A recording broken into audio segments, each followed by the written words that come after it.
رسول اللہ علیہ الصلوۃ والتسلیم نے اس امت کو جوڑنے کی ہمارے سامنے ایک مثال رکھی، ایک بنیاد رکھی۔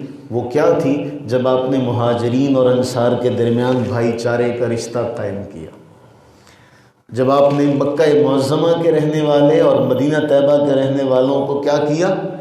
بھائی بھائی بنا دیا، ہمارے سامنے ایک مثال قائم کی۔ اور اس کے حوالے سے یہ حدیث ہے، سیدنا ابو ذر غفاری رضی اللہ تعالیٰ عنہ بیان کرتے ہیں کہ رسول اللہ علیہ السلام نے ارشاد فرمایا، جو شخص اس حال میں صبح کرتا ہے کہ اس کو صرف دنیا کی فکر ہے، وہ ہم میں سے نہیں۔ جس کی صبح اس حال میں ہو کہ اسے صرف اس دنیا کی فکر ہے، وہ ہم میں سے۔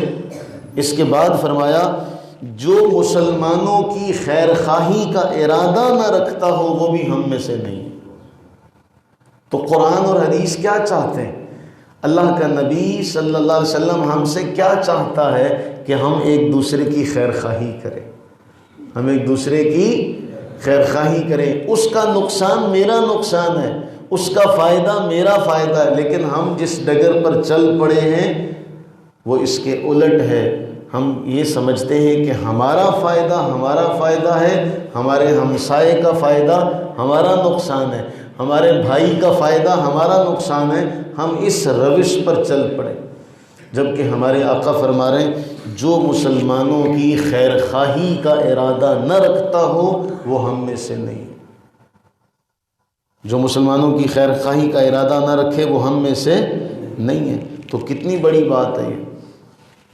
پھر اس حوالے سے آپ نے دوبارہ فرمایا، جو مسلمانوں کے معاملات میں خیر خواہی کا جذبہ نہ رکھتا، مجموع الزوائد کی روایت ہے، وہ ہم میں سے نہیں۔